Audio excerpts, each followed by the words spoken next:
பரிசுத்த வாரம் குருத்து ஞாயிறு. முதல் வாசகம் இறைவாக்கினர் இசையாஸ் நூலிலிருந்து வாசகம். அதிகாரம் 50, வசனங்கள் 4 தொடக்கம் 7 வரை. நலிந்தவனை நல்வாக்கால் ஊக்குவிக்கும் அறிவை நான் பெற்றிட ஆண்டவராகிய என் தலைவர் கற்றோனின் நாவை எனக்கு அளித்துள்ளார். காலைதோறும் அவர் என்னை தட்டி எழுப்புகின்றார். கற்போர் கேட்பது போல் நானும் செவி கொடுக்கச் செய்கின்றார். ஆண்டவராகிய என் தலைவர் என் செவியை திறந்துள்ளார். நான் கிளர்ந்தெழவில்லை, விலகிச் செல்லவும் இல்லை. அடிப்போர்க்கு என் முதுகையும் தாடியையும், பிடுங்குவோர்க்கு என் தாடையையும் ஒப்புவித்தேன். நிந்தனை செய்வோர்க்கும் காரை உமிழ்வோர்க்கும் என் முகத்தை நான் மறைக்கவில்லை. ஆண்டவராகி என் தலைவர் துணை நிற்கின்றார். நான் அவமானம் அடையேன். என் முகத்தை கற்பாறை ஆக்கிக் கொண்டேன். இழிநிலையை நான் அடைவதில்லை என்று நான் அறிவேன். இது ஆண்டவர் வழங்கும் அருள்வாக்கு. பதிலுரை பாடல். உங்கள் பதில். என் நிறைவா என் நிறைவா ஏன் என்னை கைவிட்டீர்? என் நிறைவா என் நிறைவா ஏன் என்னை கைவிட்டீர்? என்னை பார்ப்போர் எல்லோரும் மேலும் செய்கின்றனர். உதட்டை பிதுக்கி தலையை அசைத்து ஆண்டவர் மீது நம்பிக்கை வைத்தான். இவர் இவனை மீட்கட்டும், தாம் அன்பு கூர்ந்த இவனை அவர் விடுவிக்கட்டும் என்கின்றனர். என் நிறைவா என் நிறைவா ஏன் என்னை கைவிட்டீர்? தீமை செய்வோரின் கூட்டம் என்னை வளைத்துக் கொண்டது. நாய்கள் என அவர்கள் என்னை சூழ்ந்து கொண்டார்கள். என் கைகளையும் கால்களையும் துளைத்தார்கள். என் எலும்புகளை எல்லாம் நான் எண்ணிவிடலாம். என் நிறைவா என் நிறைவா ஏன் என்னை கைவிட்டீர்? என் ஆடைகளை தங்களிடையே பங்கிட்டுக் கொள்கின்றனர். என்னுடைய மேல் சீட்டு போடுகின்றனர். நீரோ ஆண்டவரே, என்னை விட்டு தொலைவில் போய்விடாதையும். என் வலிமையே எனக்கு துணை செய்ய விரைந்து வாரும். என் நிறைவா என் நிறைவா ஏன் என்னை கைவிட்டீர்? உமது பெயரை என் சகோதரருக்கு அறிவிப்பேன். சபை நடுவே உம்மை புகழ்ந்து பாடுவேன். ஆண்டவர் கஞ்சுவோரே, அவரை புகழுங்கள். யாக்கோபின் மரபினரே, அனைவரும் அவரை மாட்சிமைப்படுத்துங்கள். இஸ்ராயேல் மரபினரே, அனைவரும் அவரை பணியுங்கள். என் நிறைவா என் நிறைவா ஏன் என்னை கைவிட்டீர்? இரண்டாம் வாசகம். திருத்தூதர் பவுல் பிலிப்பியருக்கு எழுதிய திருமுகத்திலிருந்து வாசகம். அதிகாரம் 2, வசனங்கள் 6 தொடக்கம் 11 வரை. கடவுள் வடிவில் விளங்கிய கிறிஸ்து கடவுளுக்கு இணையாய் இருக்கும் நிலையை வலிந்து பற்றி கொண்டிருக்க வேண்டியதொன்றாக கருதவில்லை. ஆனால் தம்மையை வெறுமையாக்கி அடிமையின் வடிவை ஏற்று மனிதருக்கு ஒப்பானார். மனித உருவில் தோன்றி சாவை ஏற்கும் அளவுக்கு, அதுவும் சிலுவைச் சாவையே ஏற்கும் அளவுக்கு கீழ்ப்படிந்து தம்மையே தாழ்த்திக் கொண்டார். எனவே கடவுளும் அவரை மிகவே உயர்த்தி எப்பெயருக்கு மேலான பெயரை அவருக்கு அருளினார். ஆகவே இயேசுவின் பெயருக்கு விண்ணவர் மன்னவர் கீழுள்ளவோர் அனைவரும் மண்டியிடுவர். தந்தையாம் கடவுளின் மாட்சிமைக்காக இயேசு கிறிஸ்து ஆண்டவர் என எல்லா நாமமே அறிக்கையிடும். இது ஆண்டவர் வழங்கும் அருள்வாக்கு. நன்றி.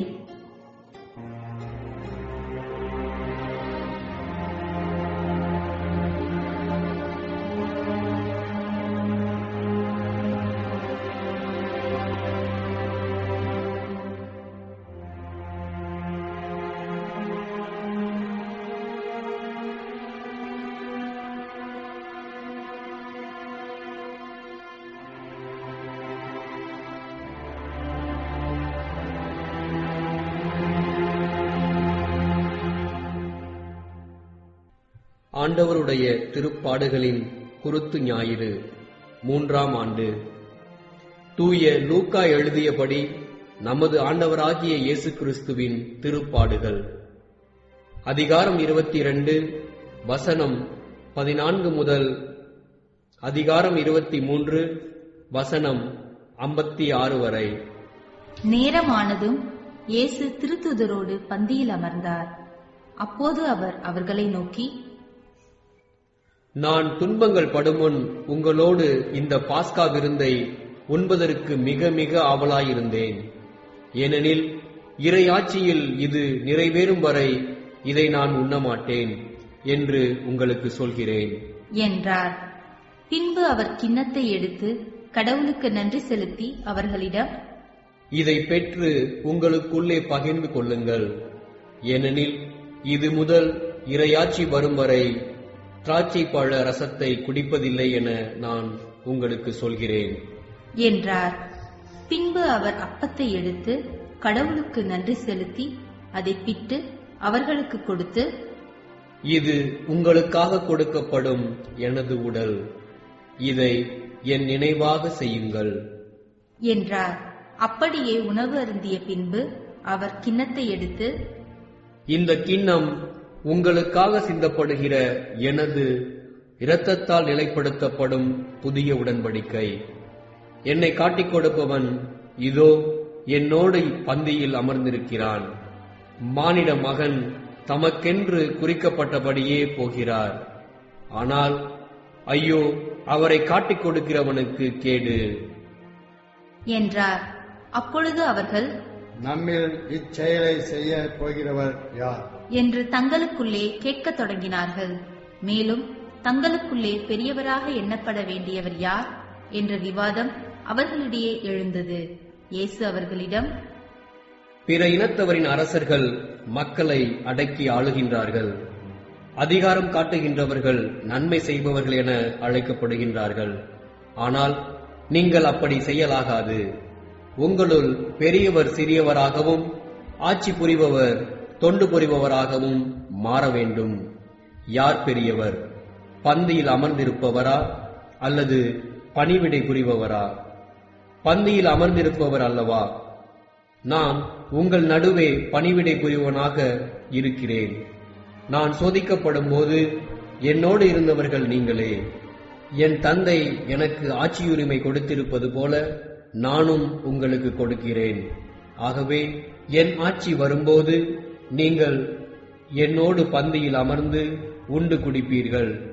இஸ்ரேலின் 12 குலத்தவருக்கும் தீர்ப்பு வழங்க அரியணையில் அமர்வீர்கள். சீமோனே, சீமோனே, இதோ கோதுமையைப் போல் உங்களை புடைக்க சாத்தான் அனுமதி கேட்டிருக்கிறான். ஆனால் நான் உனது நம்பிக்கை தளராதிருக்க உனக்காக மன்றாடினேன். நீ மனம் திரும்பிய பின் உன் சகோதரர்களை உறுதிப்படுத்து என்றார். அதற்கு பேதுரு, ஆண்டவரே, உம்மோடு சிறையிடப்படுவதற்கும் ஏன் சாவதற்கும் நான் ஆயத்தமாய் உள்ளேன் என்றார். இயேசு அவரிடம், பேதுருவே, இன்றிரவு என்னை தெரியாது என மும்முறை நீ மறுதலிக்கு முன் சேவல் கூவாது என உனக்கு சொல்கிறேன் என்றார். இயேசு சீடர்களிடம், நான் உங்களை பணப்பையோ வேறு பையோ மிதியடியோ எதுவும் இல்லாமல் அனுப்பிய போது உங்களுக்கு ஏதாவது குறை இருந்ததா என்று கேட்டார். அவர்கள், ஒரு குறையும் இருந்ததில்லை என்றார்கள். அவர் அவர்களிடம், ஆனால் இப்பொழுது பணப்பை உடையவர் அதை எடுத்துக் கொள்ளட்டும், வேறு பை உடையவரும் அவ்வாறே செய்யட்டும். வாள் இல்லாதவர் தம் மேலுடையை விற்று வாள் வாங்கிக் கொள்ளட்டும். ஏனெனில் நான் உங்களுக்கு சொல்கிறேன், கொடியவருள் ஒருவராக கருதப்பட்டார் என்று மறைநூலில் எழுதப்பட்டுள்ளது என் வாழ்வில் நிறைவேற வேண்டும். என்னை பற்றியவை எல்லாம் நிறைவேறி வருகின்றன என்றார். அவர்கள், ஆண்டவரே, இதோ இங்கே 2 வாள்கள் உள்ளன என்றார்கள். இயேசு அவர்களிடம், போதும் என்றார். இயேசு அங்கிருந்து புறப்பட்டு தம் வழக்கப்படி ஒலிவ மலைக்கு சென்றார். சீடர்களும் அவரை பின்தொடர்ந்தார்கள். அந்த இடத்தை அடைந்ததும் அவர் அவர்களிடம், சோதனைக்கு உட்படாதிருக்க இறைவனிடம் வேண்டுங்கள் என்றார். பிறகு அவர் அவர்களை விட்டு கல்லெறி தூரம் விலகிச் சென்று முழந்தாள் படியிட்டு இறைவனிடம் வேண்டினார்.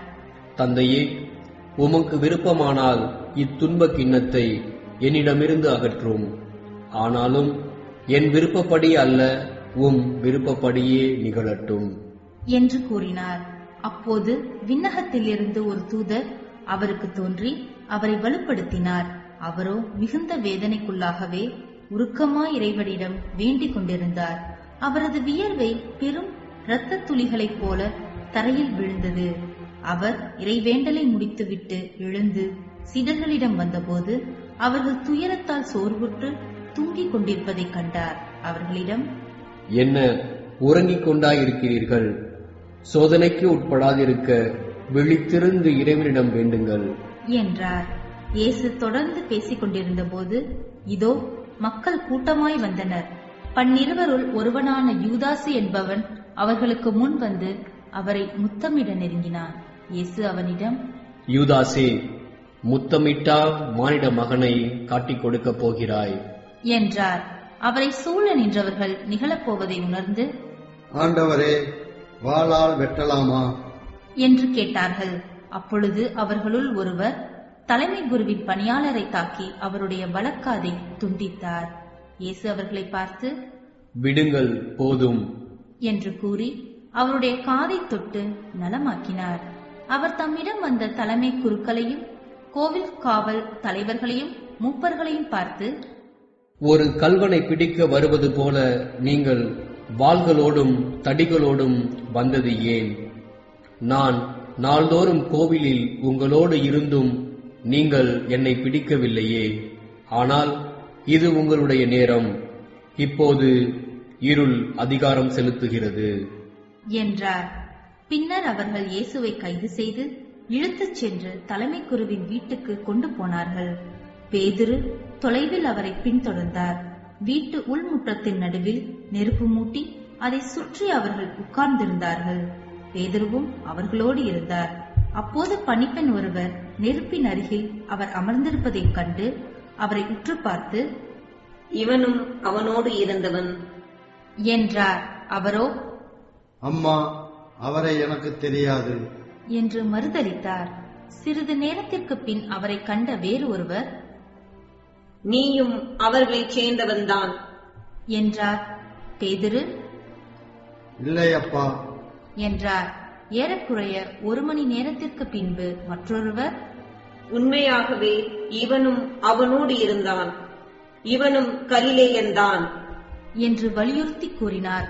பேதுருவோ, நீர் குறிப்பிடுபவரை எனக்கு தெரியாது என்றார். உடனேயே அவர் தொடர்ந்து பேசிக் கொண்டிருந்த போதே சேவல் கூவிற்று. ஆண்டவர் திரும்பி பேதுருவை கூர்ந்து நோக்கினார்.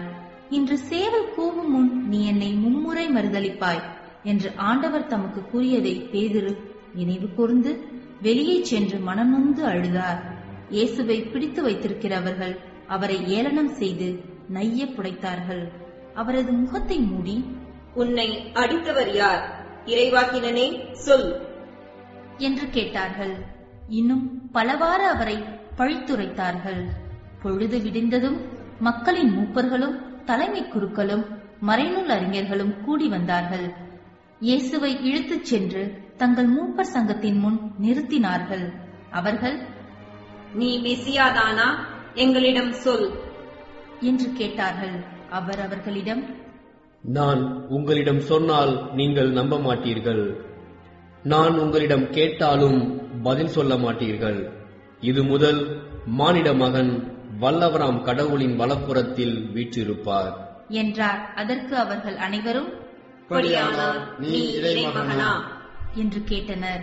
அவரோ, நான் இறைமகன் என நீங்களே சொல்லுகிறீர்கள் என்று அவர்களுக்குச் சொன்னார்.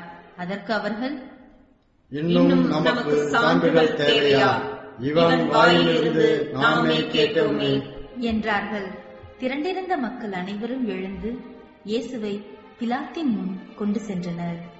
இவன் நம் மக்கள் சீரழிய காரணமாக இருக்கிறான். சீசருக்கு கப்பங்கட்டக்கூடாது என்கிறான். தானே மெசியாவாகிய அரசன் என்று சொல்லிக் கொள்கிறான். இவற்றையெல்லாம் நாங்களே கேட்டோம் என்று அவர்கள் இயேசுவின் மேல் குற்றம் சுமத்த தொடங்கினார்கள். பிலாத்து அவரை நோக்கி, நீ யூதரின் அரசனா என்று கேட்க அவர், அவ்வாறு நீர் சொல்கிறீர் என்று பதில் கூறினார். பிலாத்து தலைமை குருக்களையும் மக்கள் கூட்டத்தையும் பார்த்து, இவனிடம் நான் குற்றம் ஒன்றும் காணவில்லை என்று கூறினான். ஆனால் அவர்கள், இவன் கலிலேயா தொடங்கி யூதேயா வரை இவ்விடம் முழுவதிலும் மக்களுக்கு கற்பித்து அவர்களை தூண்டி விடுகிறான் என்று வலியுறுத்தி கூறினார்கள். இதை கேட்ட பிலாத்து, இவன் கலிலேயனா என்று கேட்டான்.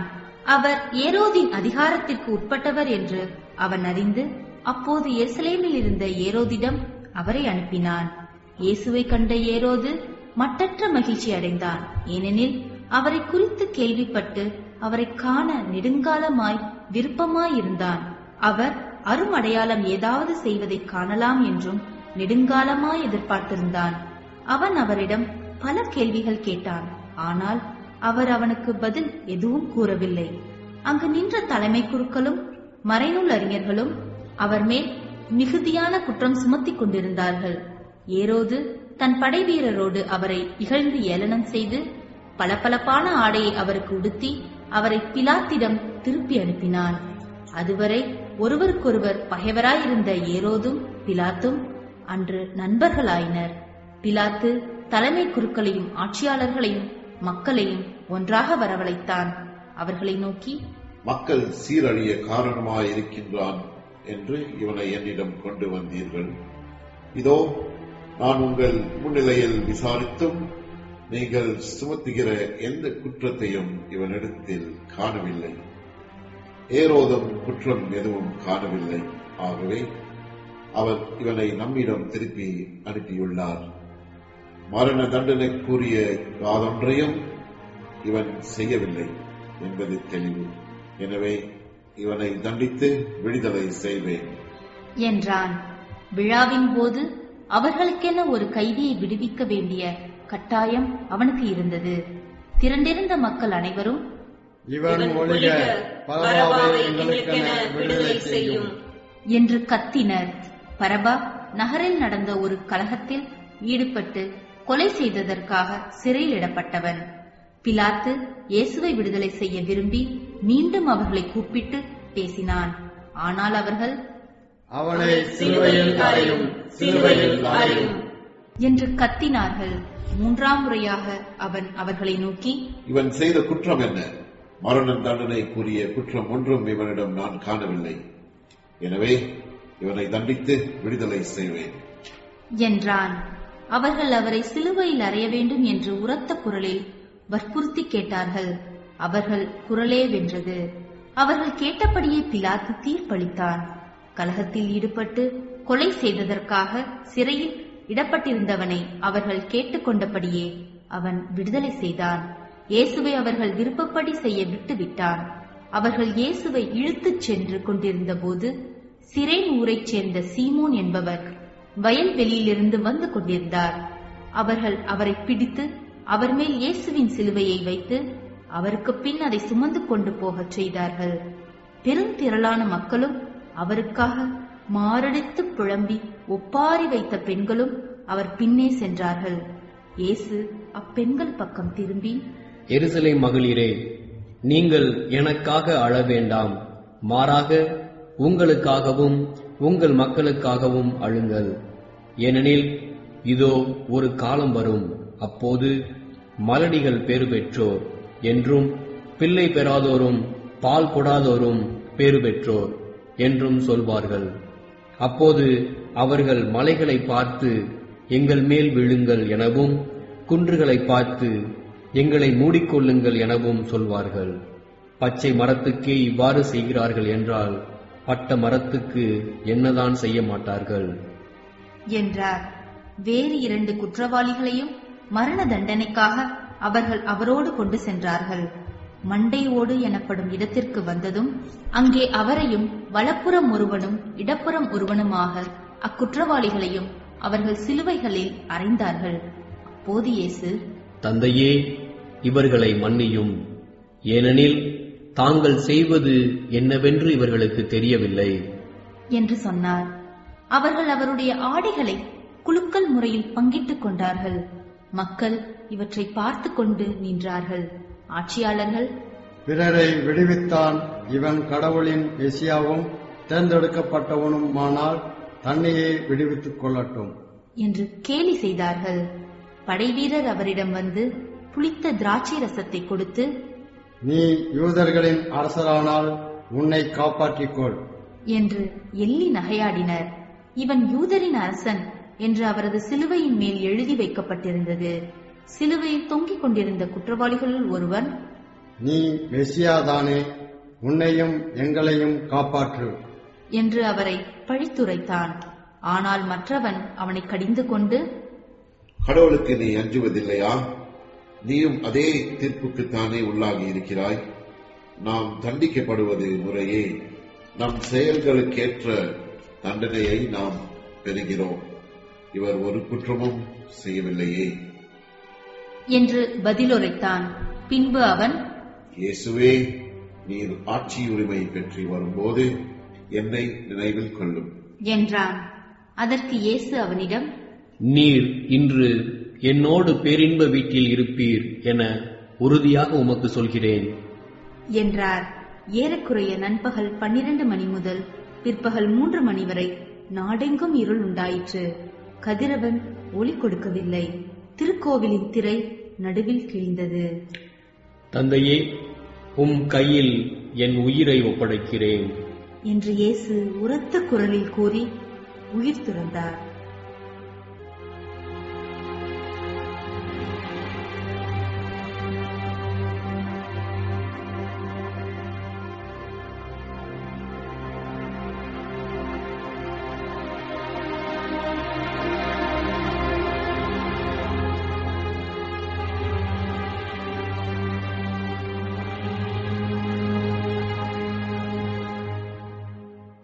இதைக் கண்ட நூற்றுவர் தலைவர், இவர் உண்மையாகவே நேர்மையாளர் என்று கூறி கடவுளை போற்றி புகழ்ந்தார்.